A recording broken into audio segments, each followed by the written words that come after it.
structured, laid out program, which I do it all over the world. But before I start off, it will be a pleasure to get introduced to each one of you all, right? And guess if there's any expectations from your side. So if in case throughout the day I get time, it will be a pleasure customizing it. Can I start with you, ma'am? Yeah, I'm a doctor. Yeah. Working for Hindustan Cadena as a DGM QMS. I would like to, now I am doing costing for our company, and I would like to know how to read a balance sheet, how to understand balance sheet. That is my... Read and understand balance sheet. Yes, ma'am.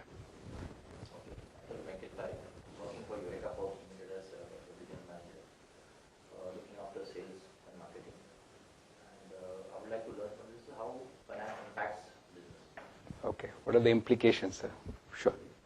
I used to start, I work with you like before I had the digital marketing side. Any expectations, sir? Okay. Dr. Rajiv, I had the guru,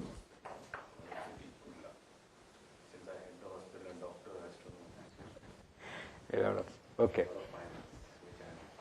Okay. Fair enough, sir.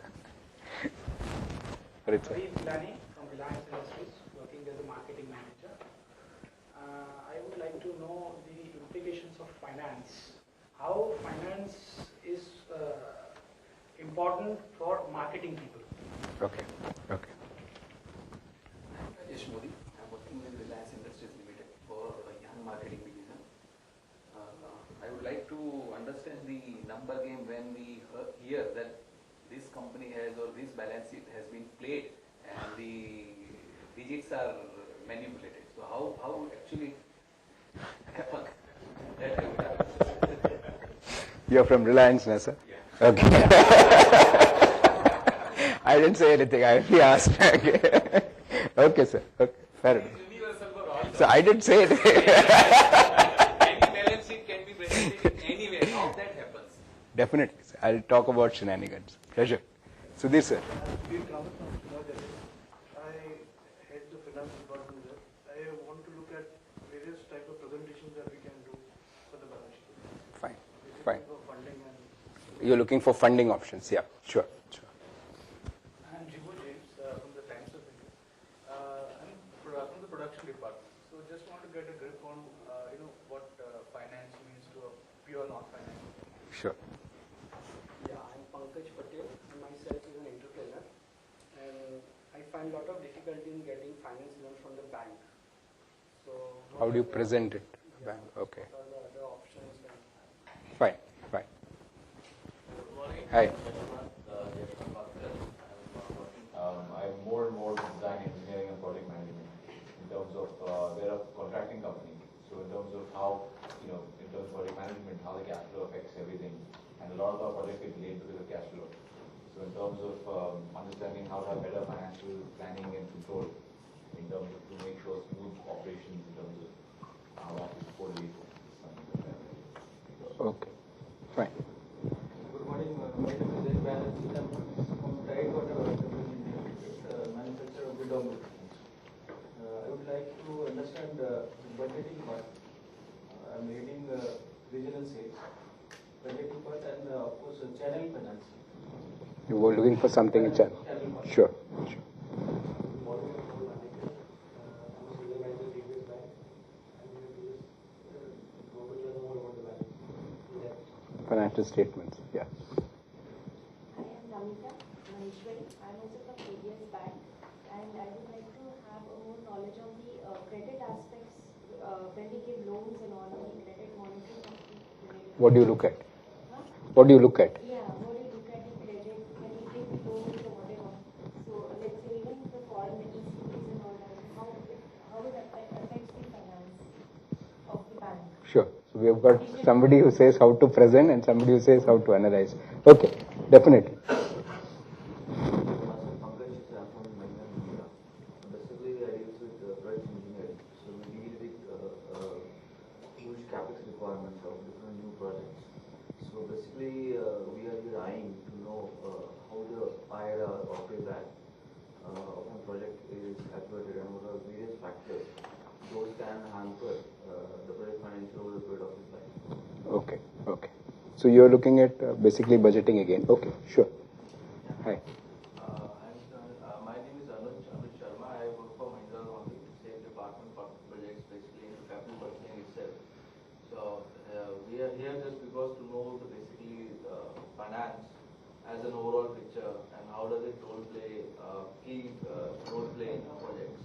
Sure.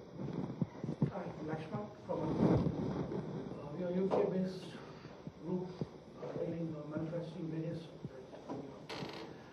In my group, we deal with oil and gas equipment. We sell across India, we market across India. Two things I'd like to understand is one, what is the pound implication on this is? Customers are asking us, your rupee is appreciated, you should give more discount. So, whereas UK people are saying that the recession is there, so we cannot offer more discount. So, unlike between these two, when we quote in pounds or dollars, when the rupee appreciates, the cost of the product for them goes up. So, they accept a much bigger discount. I like to know one thing. The second thing, what is the maximum cost of percentage of cost in your order? For example, we get 10 X dollar, X pounds, X dollar, X rupees. What can be the maximum cost of sales cost in an industrial setting, industrial market? We are talking about pure customer, direct customer selling, no middle or no agent involved. What is the maximum, let's say 10% of the order value or 5% of the order value in terms of total cost? Sure, sure. Hi, I'm Mahadev Duri. I'm working for Alma India. I am a sales manager for medical equipment division, and I want to understand various financial statements, balance sheets, and of course whatever these people have said, I would like to discuss. Hello, I'm Nikhil Sanghvi, and I'm sales manager from Halma. Again, like what he said, I've rephrased it. I'm saying that we have the equipments turning up from UK and Netherlands. That's from Europe. And there is a lot of implication due to the forex. How does the global market influence India due to this forex? Because it's again related to finance. Like if you can emphasize on that. Secondly, like we talk about expanding the business. So when we talk about expanding the business in the finance part, if we see there is a part which has been dedicated out for the manpower. How much it should be, which is the optimum rate, invest or dedicated for the manpower, if at all the business is to be enhanced. Sure. If you can highlight on that would be appreciated. Sure. Thanks. Hi, I'm Rosa. Yeah. I'm working with SBI Capital Markets. Actually, I want to know the financials thoroughly, how to analyze it, how to understand the balance sheet, how to understand the other part of the financials. Sure. Okay, so let's get started. The way I've structured it, dear colleagues, is I'll start with financial statements. Then we'll look at analyzing that. And then we'll try and build in the budgeting part. I'll answer queries, across the line. Some are slightly more customized, so definitely it'll be a pleasure answering it throughout the day. I'll also leave you with my email ID, so in case there's something beyond today also you would like me to talk about or cover, it'll be a pleasure addressing it. Having said that, just two requirements from the course from my side, right? One, in case I say something and you're not understanding or you're not getting it, I have not communicated. So please make me repeat, because I'm very, very clear. Finance is very, very simple and it's very, very logical. And I'll convince you all. Just give me half an hour and you'll get convinced, and we'll do that throughout the day. And second, let's interact. And let's just interact and try and figure out. So we're looking at financial statements. So whether you're working for SBI Caps as my dear colleague there, or you're working for a marketing team, you're heading the marketing team, we start with financial statements. So which are these financial statements and what do they actually indicate? So let's start by looking at that, and then let's look at each of this in detail and how to present and how to analyze and things like that. So let me start with Yashwantji, and I just need a start, so I'll definitely go to my colleague there. So why does any firm exist? To earn money. Thank you, ma'am. Thank you, sir. Right? To make profits. So you have the first statement in finance, which is known as, thank you, profit and loss statement, which indicates profitability.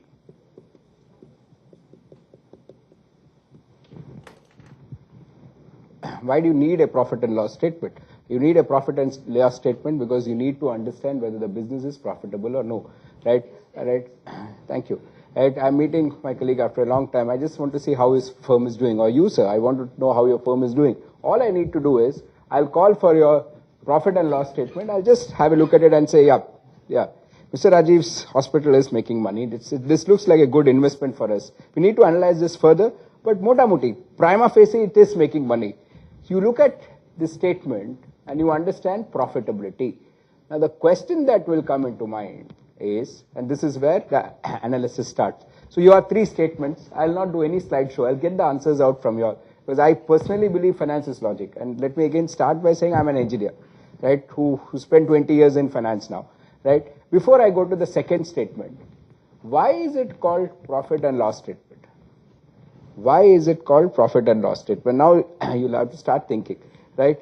Why is it? So at the end of the day, either you make a profit or you make a loss. Thank you, sir. Right? Right. Thank you, Sudhir, sir. Right. Either you make a profit or you make a loss. So it should be called profit or loss statement, no, technically. Why is it called profit and loss statement? Sir, you like to take a call? Take your time, sir. Anybody? Why is it? Because a company can make a profit or loss. So then it can be a profit or it can be a loss. Correct. So English, then you are answering the way I want you to say. So Pankaj sir, either it should be called profit or loss, no? You're right. Either profit or loss. So why is it called profit? There's a reason. There's a lot of, and today is not only finance, today is finance plus strategy. That's the way I conduct this workshop. Okay, so I got one response which again came back, said, this looks like this is profit or loss. No, there's a reason why it is profit and loss. Sir, your name, I'm sorry. Venkat, yeah.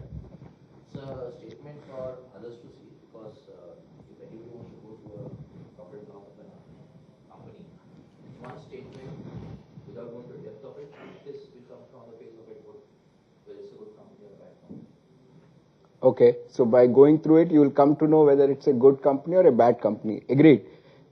I think I've not communicated. My question is, why is it called profit and loss statement? Okay, I agree with what Mr. Venkat said. Yeah, you can look at it and see whether a company is doing well or no. Agreed. Why profit? Yeah, Mr. Nitul? It shows what is the areas of profit and where the losses are incurred.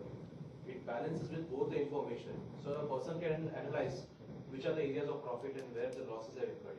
You're coming very close to answer. It Okay. balances both. No, don't say it balances. In terms of information, let me say. Okay. Not in terms of numerical values. Okay. In terms of information. Okay. Ma'am, you're saying something. Yeah, sometimes you get profit before tax and after that you... Suddenly because you pay tax, you make a loss. No, at least you're saying something good, right? So before you pay tax, you're making money. Suddenly you pay tax and it makes a loss. So don't pay tax. Right? Okay. Right, good. At least, no, I've met ma'am earlier also. So one start. The answers are coming from you. I'll take charge. I'll keep interacting. This is just the beginning. So this I'll come to in 2 minutes. Thank you. First statement. It's coming from you all. See, why is it called profit and loss statement? Because it's a statement which reflects income and expense. Okay. What I'll do is I'll put it right there. Right. I'll put the jargons right there, which you can review it at your comfort. Profit and loss statement indicates income and expenditure. Income and expenditure. Superb. Right? Yes. What else? In fact, I got a good answer from Mr. Mitul. One second, just one second. Yeah, thank you. सुनिए, 2-3 markers लगेंगे, और वो board थोड़ा नीचे आ. Going to him and saying, I need a moratorium. That becomes a default. For the esteemed colleague, a real pleasure to have my colleague there. When you all are financing, and SBI Caps is doing a fine job in infra financing, right? When you all are doing, when we finance, I keep saying we because that's the place I have worked to, right? When we finance for bridges, when we finance for ports, and that's why I liked your question, we know that there needs to be a moratorium for 3 years because a bridge cannot be built in 3 months. So the bankers say, okay, 3 years to build, this is known as gestation period. In project finance, we call it as gestation period. This is for the dear colleague, right? Pankaj was talking, right, who was about project finance, right? If you look at the gestation period, you can have a planned moratorium. A corporate default is where you have an unplanned moratorium. And one more thing, when you say restructuring, restructuring comes from two sides. One is known as moratorium. Second thing, Banerjee sir, is known as haircut.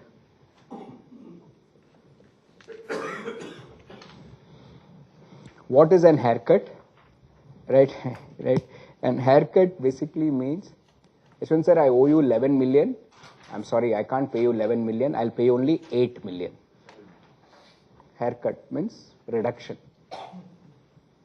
Haircut, a corporate restructuring proposal. Reliance colleagues are way beyond all this. The current case is Kingfisher. Kingfisher has come and asked for a restructuring. What is the restructuring that he has asked? He is asked for, right, a haircut. He says, I owe you some money. I need a haircut. You'll have to reduce the principal. And that also I can't pay you immediately. I'll pay you over a period of time. Things are very, very difficult in the airline industry. This is how they are putting it, right? I'm explaining Malia's point of view. Things are very difficult in the airline industry. I need these two. Both of this put together, when you do it for a corporate, we call it as a CDR. This is for the dear colleague, corporate debt restructuring.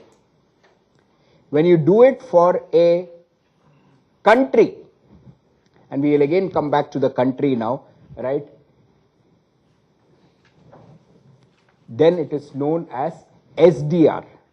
Nothing difficult. Sovereign debt restructuring. Corporate. C stands for corporate, Sushilji. So when a corporate asks for debt restructuring, you will say CDR. Kingfisher, CDR. Spain, right, SDR. Right? Sovereign debt rate. I hope, right, I'm simplifying things. Thank you for the smile. Please note, I'll give you a key today. When we, one sec, right? When we use finance jargons, CFOs, finance colleagues, so please look at the English behind the jargon. And you will get the answer. Look at the English here. Sovereign debt restructuring. Right? Before I take questions, which I will, it's always a pleasure. I want you all to finish this discussion now. And I hope I have communicated. If I have communicated, you will finish the discussion. Portugal has defaulted. Ireland has already defaulted. Some मांग लिया उन्होंने. Greece has already defaulted. We are hoping and praying that Italy and Spain don't default. Because if Italy and Spain defaults, there will be blood on the streets. Then things will get very, very bad. Globally. My question is, and whom do I address it to? I'll address it to dear Sushil, right? So it doesn't matter, no? Italy also is a country, Portugal also is a country. Why is my colleague here, right? Or why am I saying this, that if Italy defaults, there will be blood on the streets? Anyway, they are countries, no? Compared to Portugal. So this is a check on whether I have communicated. So just check, right? And I get a feeling you're on the answer, right? We are talking of countries. So how do you look at the importance of countries? Please start. I believe you talked about the GDP and the trade of Europe, and compared to Portugal, Ireland, and Italy and Spain contributes much more. That's your answer. Thank you, sir. It's the top 10 economies of the world. And if you have a top 10 economy of the world coming and asking for restructuring, we have got a serious problem. A Dubai crisis, bad. Especially for Malayalis, right? Right? But ठीक है यार, world economy छोटा है क्या है? Doesn't matter. Greece, bad. Italy, now not acceptable. Now the question starts, my God, we're looking at a bigger GDP here. What is going to happen? The point is, lovely sir, thank you again. The point that you need to understand is, what is happening today about rupee dollar? One last line. I'll talk about this in greater detail as we proceed, but for the dear colleague, what is the environment around us? I wanted to invest 10 minutes, thanks to your question. It's actually not only rupee depreciating. Today in this markets, whenever there is fear, now people get scared, some default, sovereign default. You know what people do? They end up buying dollars. So today what is happening around us is not only rupee weakness. Suddenly, people are getting scared. And when people get scared, investors, globally, there are two asset classes they always buy. Please remember this, sir. Whenever there is crisis, there are two asset classes people invariably end up buying. I'm through with my discussion. I'd like to start my questions. But, right, thank you. Thank you. Absolutely. And whenever there is crisis, and that's what you've been seeing, right? These are the two safe assets. Thank you again, right? Gold and dollars. No, but the rupee is the only, I think, have more casualty. We will in terms talk. of dollar against all world economies. Absolutely. World currencies. Then why only? We will talk. We will talk. We'll talk. As I said, I just wanted to introduce this topic. We'll talk. Okay. Why and what is the inflation and current account deficit, right? But only related to Indian rupee. INR is only depreciating in terms of percentage highest amongst all other currencies. we'll talk. We'll talk. Definitely, sir. It's a the rupee depreciation is about 20% as compared to the others, which are hardly about 8-9. What is the reason? We'll figure out.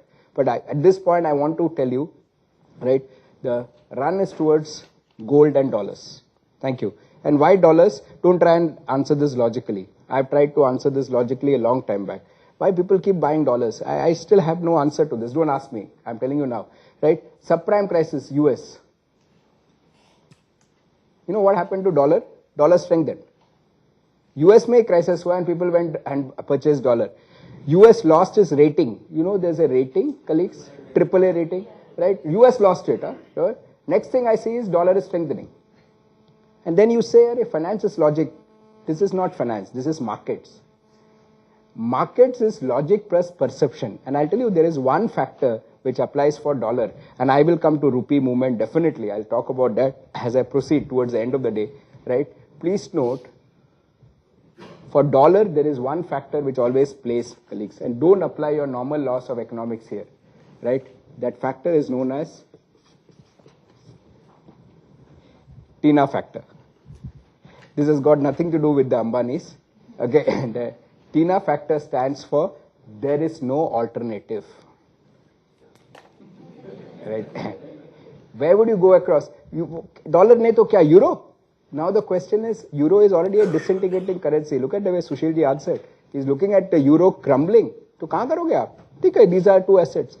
यहाँ पे, right, one reason is, and you will see this fear in the markets for some more time.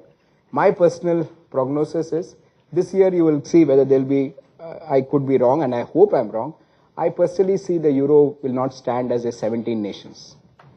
I don't see this. You will see that my prognosis, and I could go wrong, right? You could see that they'll crumble, right? And slowly the weaker countries will be pushed out and the others will remain. I'd not like to get into a discussion on that, right, for want of time. But in case you want to read my findings, right, you could just visit my website. I put it all there, my writings, my video lectures. This is the website, www.simplifiedfinance.net.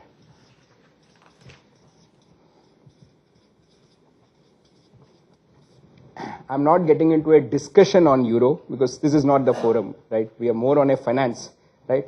www.simplifiedfinance.net. Can I request this audience, and since it's a wonderful audience, you should find time, and I request you all, I implore you all to find time to watch. There are two things. One is an article section, and there is a video section.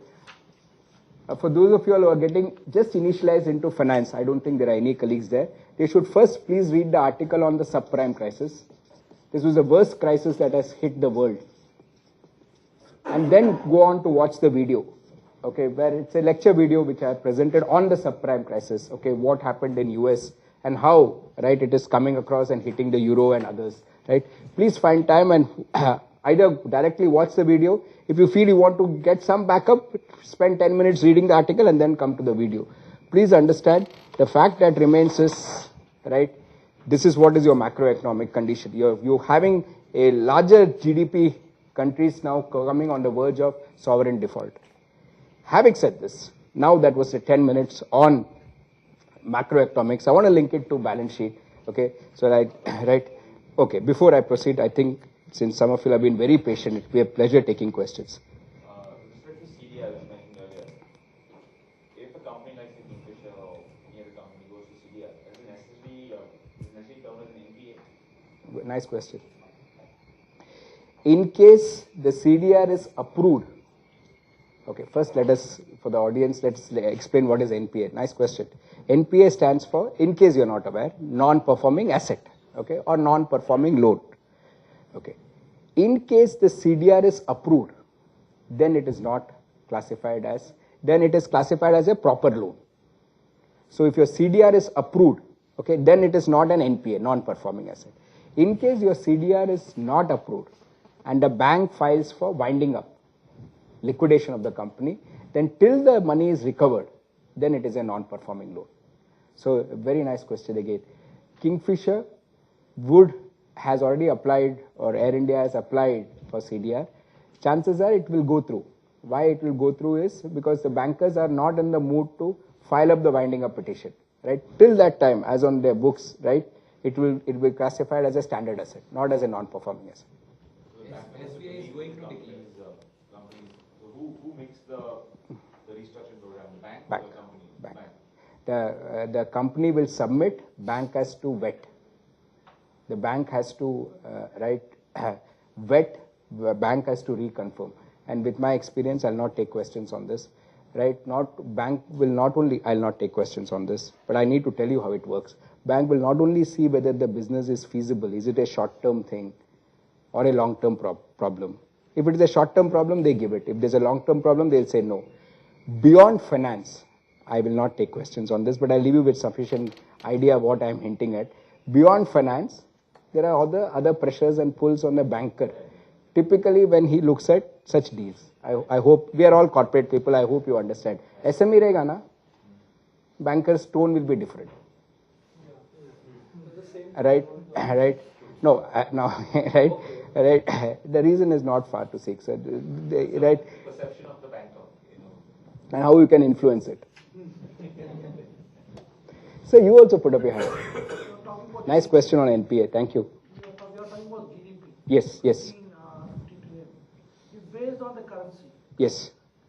So if Indian Rajiv sir said that, yeah. If Indian rupee it depreciates, like comes about to $10. So automatically this is going to pull down our. No.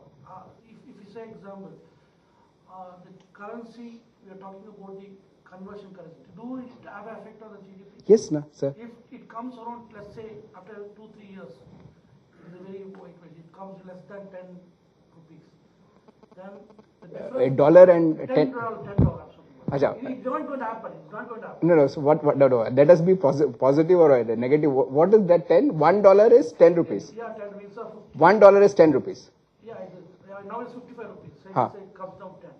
Do the difference comes down? If wonderful question. No, we'll go with that, na, sir. Let's be positive, right? Right. If $1 is 10 rupees, right? $1 is 10 rupees.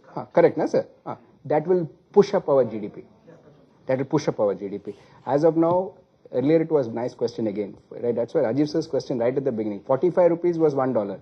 So we will count in terms of rupees and then convert in dollars. So now this, are you getting what I'm trying to say? Right? Earlier 45 rupees, you just had to pay 45 rupees to get $1. Now you have to pay 52 rupees to get $1. Right? Thank you. Right? Why? Because rupee has depreciated. Please note, very important point. Thank you, sir. Rupee depreciation means you'll have to pay more of rupees to get $1. And the point is very well taken by the respected colleague. Rupee has depreciated far more than others, which we will discuss, which is a very nice point that the colleague brought about. What I was trying to explain is, typically in these conditions, dollar appreciates. And why dollar appreciates is because there is fear in the markets. Thank you. Right? One more, yeah? With respect to GDP, huh. now as obviously GDP is the gross domestic product of the whole nation. Now in terms of a company, is the GDP made up of all the incomes of the company? Is that how you define the GDP? Yeah. Yes. Value of all the goods and services produced. All the companies together, whatever taxes they have. Everything. But please note, double counting should be avoided. Right? Sir is giving me a raw material, I am processing it, and then I am selling it. So you should not count it at sir's end and my end also. There should be only one counting at one. How do they value that? Oh, the entire thing is, right, the entire thing is, we have got a very, very nice central statistic organization, which collects data on a regular basis and then updates it. And let me tell you, since you are so very keen, I'll take questions, one sec. Right, since you're very, very keen, currently our GDP is driven by services. Right, services. Second is manufacturing. Third is agriculture. So if you like to know, right, about 55% of India's GDP comes from services, 30% comes from manufacturing, and 15 odd comes from agriculture. Okay, but can I also say something before I finish this discussion? Thank you, lovely questions. Right, I'll come back to balance sheet, but first I want to answer the questions that you colleagues are really asking. Excuse me, I have seen some very stupid analysis sometimes. I'm sorry I'm using the word stupid, but I mean this. I have one colleague who came across and said, oh, there is a drought in India. Doesn't matter. Right, because it will hit agriculture, and agriculture hardly contributes to 15% of our GDP. Never do such analysis. Huh? Please remember, thank you. Don't keep going only to GDP. Yes, agriculture contributes, Sujay sir, to only, right, Pankaj ji, only 15% of our GDP. But Jibu sir, you need to understand that it contributes to 50% of our employment. So I think, I'm not going to name anybody. It doesn't matter. When somebody senior says only 15%, you should, along with GDP, you should look at, there are other things also which are important. Right? What is the distribution of income? How is the unemployment rate coming in? And now, right, Sushi did it so very well. Spain, why? One of the reasons, I'm sorry I'm getting back there, last point there, I don't want to go into a discussion on macroeconomics. This is not the forum. But one of the reasons why I wrote in Financial Express saying that I expect a default from Spain coming in